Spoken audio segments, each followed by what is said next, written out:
In this episode, everything seems normal at first. Jack is fixing the fence near the barn, humming softly to himself.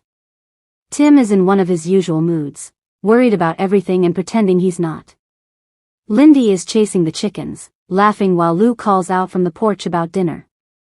It's a picture of peace, of routine, of family, something that always feels safe. But that safety is about to be ripped apart. Amy has been struggling with a new client, a frightened horse named Whisper. The animal refuses to trust anyone, flinching even at the sound of footsteps. Amy feels a strange connection to her, almost like she's looking into a mirror. Whisper's fear reflects her own, her fear of change, of loss, of letting go. It's subtle, but we can feel it building, the unspoken tension that Heartland does so well.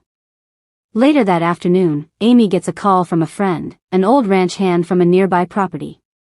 He's been working on a small rescue mission for wild horses stranded after a storm, and he needs help transporting one of them back safely. Without thinking twice, Amy agrees. She's always been the first to help, the one who can't ignore an animal in need. But this time, it's a choice that changes everything. We cut to the small airstrip outside Hudson.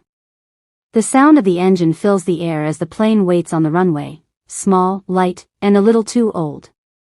The pilot, a kind man named Carl, greets Amy with a reassuring smile. He says, "It will be a quick trip. In and out before sunset." Amy nods, her nervousness barely showing. She has flown before, but today feels different in some way. As they take off, the world below turns into a patchwork of golden fields and winding rivers. The sky is endless. Amy watches out the window, thinking of home, of Lindy's laughter, of Spartan waiting in the pasture. It's one of those moments that feels peaceful, almost too peaceful, the kind that Heartland fans know can't last forever. Back at the ranch, Jack looks up from his work. The wind has shifted, colder now, carrying the scent of rain, though the clouds are still far away. He frowns, the kind of look that says his gut is telling him something's wrong. Jack has always had that nebulous instinct, the ability to anticipate upcoming events.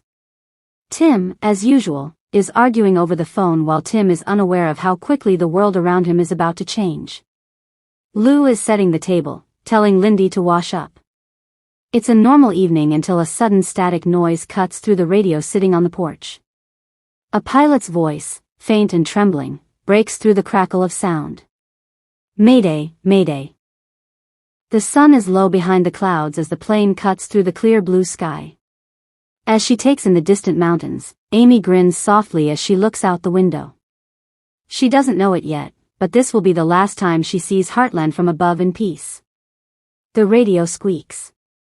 The engine hum falters, just for a second, but it's enough to change everything. Carl's calm tone turns sharp. He mutters, flicking switches on the dashboard, "That's strange." Under her, the plane shakes, and Amy can feel it. Her fingers grip the armrest, knuckles white. A sound like metal grinding against metal fills the cabin. "What's going on?" she asks, her voice trembling. "Stay calm, Amy." Even Carl doesn't believe Carl when he says, "It's just a minor issue." The plane jolts again, violently this time. There is camera shake. The world outside spins in flashes of gold and blue. Papers fly.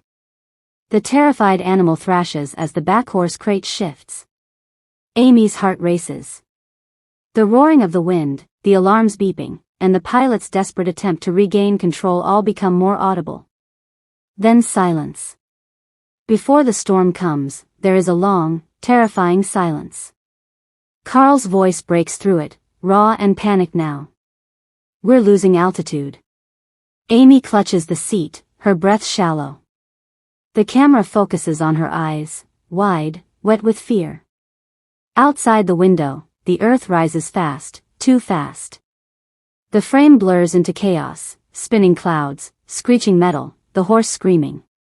The plane crashes through the tree-line with a thunderous roar. The screen cuts to black. For a few seconds, there's nothing but the sound of wind and the faint crackle of fire.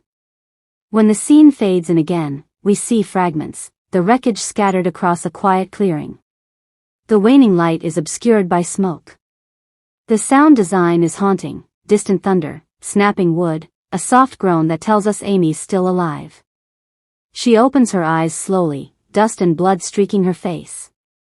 All of it hurts. The camera follows her face closely, capturing her confusion, disbelief, and pain. She turns her head and sees the pilot slumped over, unresponsive. She gets the realization like a second blow. She struggles to unbuckle her seatbelt. Her fingers tremble. The smoke thickens, and the horse cries out again from the wreckage. Even in this moment, Amy's instincts kick in. She forgets her pain and crawls toward the sound.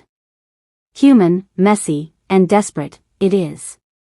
She cuts through twisted metal and debris until she reaches Whisper's crate.